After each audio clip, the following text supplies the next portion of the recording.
बिस्मिल्लाहिर्रहमानिर्रहीम। अस्सलाम वालेकुम। हार्वर्ड एकेडमी की तरफ से आपको वेलकम कहते हैं। जैसा कि आपको मालूम है, हार्वर्ड एकेडमी इंस्पेक्टर इन लैंड रेवेन्यू की कंप्लीट ऑनलाइन प्रिपरेशन अपनी वेबसाइट के ज़रिए से www.harvardacademy.com पे हमारा कंप्लीट कोर्स अवेलेबल है, जिसकी आप मेंबरशिप ऑनलाइन हासिल कर सकते हैं। तो income tax ordinance 2001 sources of income और इनकम फ्रॉम बिज़नेस का आज हमारा लास्ट सेशन है, यानी कि जो ये गालबन हमारा तीसरा टॉपिक है। जो सोर्सेज ऑफ इनकम हम कवर कर रहे हैं और उसमें आज हम कंक्लूड करेंगे इनकम फ्रॉम बिज़नेस। और इस पूरे लेक्चर में हमने जो पढ़ना है उसकी पहले मैं थोड़ी सी आपको समरी बता दूं और उसके बाद हम टेक्स्ट को रीड करेंगे ताकि आपको वाइल रीडिंग कोई प्रॉब्लम ना हो।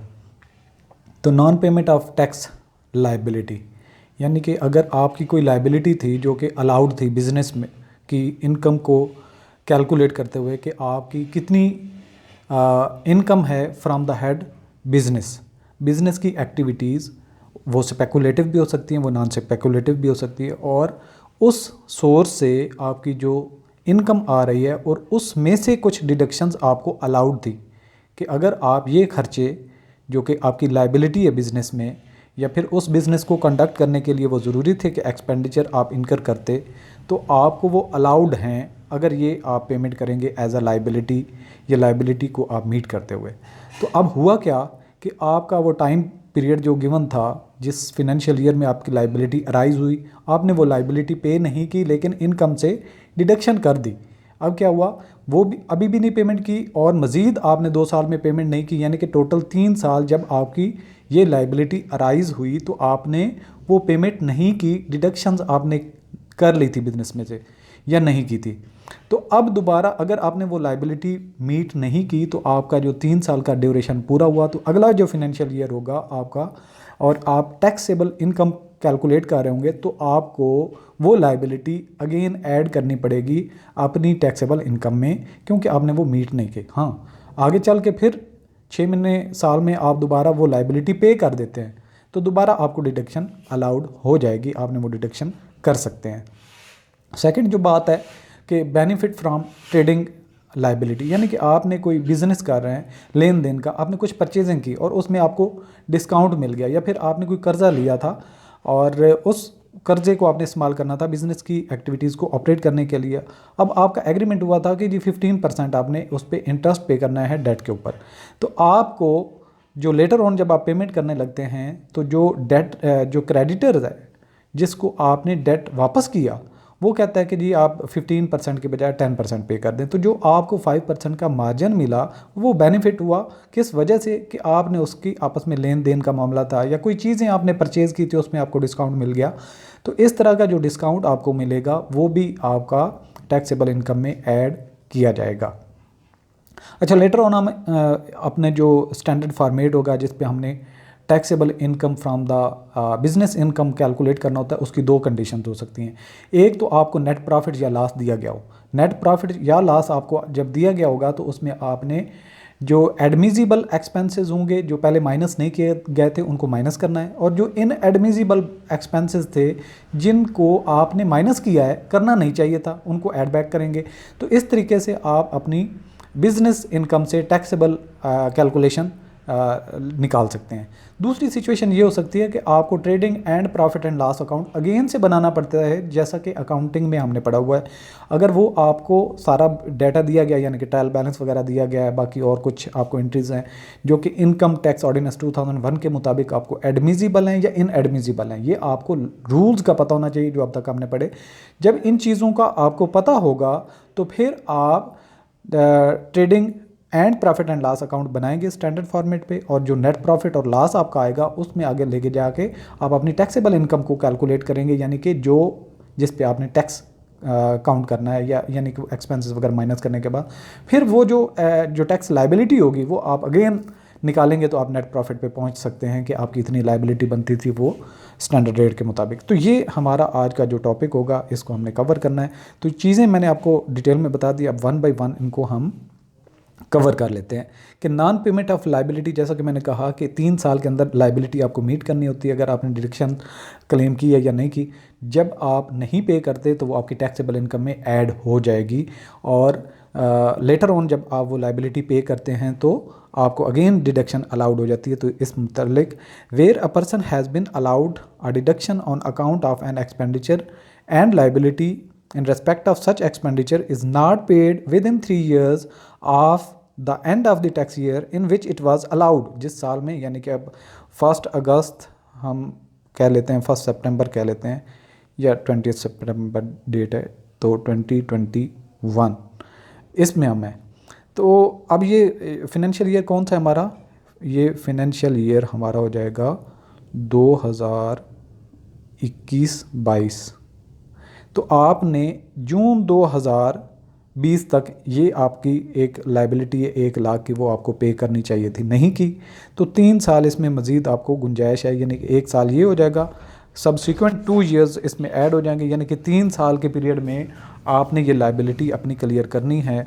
अगर कर लेंगे तो ठीक है, अदरवाइज़ आपको इसको ऐड बैक करना पड़ेगा अपनी इनकम में। तो 3 इयर्स का period of the taxable income in which it was allowed such liability shall be treated as income from business after the expiry of the period, जो कि 3 साल का पीरियड है। अगर वो एक्सपायर हो जाता है, आपने उसको डिडक्शंस या टोटल पेमेंट नहीं की, डिडक्शन तो की थी, पेमेंट नहीं की, आप उसको ऐड बैक करेंगे as a income from business if the tax payer pays the liability after the year in which it is treated as income। अब आपको ऐड बैक कर दिया कि इनकम के तौर पे। अब मजीद आपके पास टाइम आ गया, it will be allowed as deduction against the income from business for the tax year in which payment is made, कि जब भी आप उसको लेटर ऑन पेमेंट करेंगे तो आप डिडक्शन उसमें से कर सकते हैं। अब आ जाता है बेनिफिट फ्रॉम ट्रेडिंग लाइबिलिटी, जैसा डेट के ऊपर या जो परचेजिंग करते हैं तो उसको डिस्काउंट मिल जाना, उसको भी इनकम फ्रॉम बिजनेस में ऐड करेंगे। Where a deduction has been allowed in respect of any trading liability and subsequently the tax payer has derived any benefit in respect of such tax liability, यानी कि जो date था उसके ऊपर जो loan आप पे करते हैं या लोन के ऊपर आप इंटरेस्ट पे करते हैं, वो आप डिडक्शन कर सकते हैं। आपने डिडक्शन कर ली, सो लेटर ऑन आपको वो कुछ ना कुछ उधर से रिलीफ मिल गया।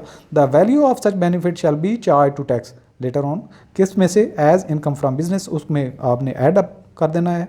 For the tax year in which benefit has been received, कि आपने 2 साल पहले उसको डिडक्शन भी कर लिया था, लेटर ऑन जब पेमेंट करने लगे तो आपको उसने कहा जी आप इसमें रिलीफ हम आपको दे रहे हैं, तो जो वो रिलीफ या बेनिफिट आपको मिलेगा उसको आपने ऐड बैक करना है। कैश डिस्काउंट इसकी एक सूरत हाल है, यानी कि discount on earlier payment of debt, जो आपने पहले डेट के ऊपर पेमेंट की थी, लेटर ऑन आपको डिस्काउंट मिल गया, तो जब डिस्काउंट मिला आप उसको ऐड बैक कर देंगे इनकम फ्रॉम बिजनेस में। Is one of the example of the benefit from trading liability. अब लेटर ऑन आ जाता है हमारा टॉपिक जिस पे हमने computation of taxable business income calculate करनी थी। दोनों सूरत हाल बता दी कि एक में हमारे पास नेट प्रॉफिट या लॉस दिया गया है, उसमें हमने एडमिसिबल और इनएडमिसिबल को ट्रीट करना होगा, एडजस्ट करना होगा। और दूसरी सूरत हाल ये हो सकती है कि trading and profit and loss account हमें खुद बनाना पड़े और नेट प्रॉफिट और लॉस के फिगर्स तक हमें खुद पहुँचना पड़े। While computing the taxable business income 2 situations में अराइज, कौन कौन सी? Where the profit and loss account is provided and where instead of profit and loss account such information are provided for from which the profit and loss account may be determined, यानी कि एक में P&L account बनाया हमें मिल गया और net profit हमें मिल गया, तो ये तो बात ही ख़त्म। अगर नहीं मिला तो P&L अकाउंट हमें अगेन बनाना पड़ेगा और नेट प्रॉफिट की वैल्यू हमें डिटरमिन करनी पड़ेंगी। Such information are provided from which the information profit and loss account to be determined. The method adopted for computation of taxable income shall depend upon the given situation। तो situation numerical की जो होगी उसके मुताबिक आपने लेके चलना होगा। नंबर 1 क्या है? Where the profit and loss account is given. अब हमें प्रॉफिट एंड लॉस अकाउंट की फिगर दिए गए हैं तो हमने क्या करना है? Where in particular case the profit and loss account और the result of the profit and loss account, जिसको प्रॉफिट की शक्ल में भी हो सकता है, लॉस की शक्ल में भी हो सकता है, इज़ गिवन। द प्रॉफिट और loss is to be adjusted according to the available information. तो हमें फिर एंट्रीज पास करनी पड़ेंगी, जैसे कि ऐड करना है या माइनस करना। ऑल एरर्स, एक हमने लास्ट टाइम न्यूमेरिकल भी इसमें 1-2 किए थे, तो उसी के अकॉर्डिंग न्यूमेरिकल 9.1 था। All errors both accounting as well as tax.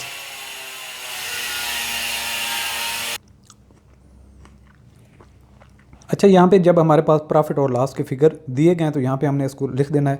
अब हमने क्या करना है? ऐड किसको करना है? जो एडमिसिबल एक्सपेंसेस थे और यानी कि जिनको हम माइनस नहीं कर सकते तो उनको हमने ऐड बैक कर देना है। वो अगर उसमें पहले ऐड अप हुए हैं तो ऐड अप नहीं हुए तो ऐड कर देंगे। अगर एक नए सिरे से कोई हमारे एरर्स का पता चलता है और हमें पता चलता है कि ये जी एडमिजिबल एक्सपेंसेस नहीं हैं, यानी कि वो जस्ट जो रेक्टिफिकेशन ऑफ एरर के हिसाब से, या फिर हमें कोई ये बताया जाता है स्टेटमेंट में कि जी पहले गलती से ऐसे हो गया था, हमने डिडक्ट कर दिया था, अब दोबारा हमने उन एडमिजिबल एक्सपेंसेस को ऐड कर देना होगा। उसमें क्या क्या है, income not included in profit and loss account, यानी कि वो इनकम जो प्रॉफिट एंड लॉस अकाउंट में ही नहीं ऐड की गई थी उसको ऐड कर लें। रेक्टिफिकेशन ऑफ अकाउंटिंग एरर करें जिसके बाद आपको पता चले कि आपकी इनकम अराइज हो रही है, बढ़ रही है, उसको भी ऐड कर दें। इसके अलावा expenses of for such income which is not taxable under this head, जो इस हेड में नहीं चार्ज करने थे उनको भी ऐड बैक कर दें।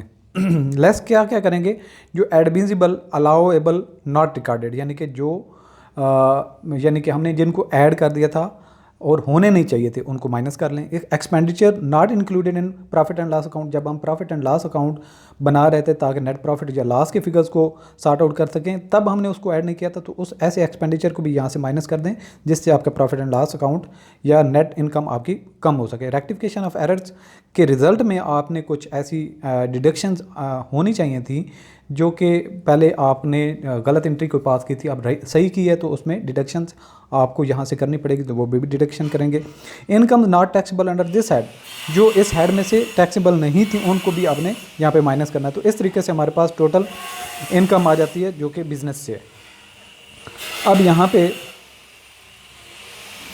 दूसरे नंबर पे सिचुएशन वो होती है जहाँ पे आपको trading and profit and loss account दोबारा से बनाना पड़ेगा। तो where in particular case instead of providing the profit and loss account और the result of profit and loss account, यानी कि हमारे पास प्रॉफिट एंड लॉस अकाउंट नहीं दिया गया, तो हमने दोबारा अगेन जो इन्फॉर्मेशन दी गई है, the information for determining the amount of profit and loss account is provided, then we will have to prepare the profit and loss account. पहले हमें प्रॉफिट एंड लॉस अकाउंट बनाना पड़ेगा, फिर जो एडजस्टिंग एंट्रीज हैं, यानी कि जो ऐड बैक करना हो गया एक्सपेंडिचर उसको हम ऐड करेंगे और जो माइनस करने होंगे वो माइनस करेंगे, और इस तरीके से हमारे पास taxable income from the head of business मिल जाएगी।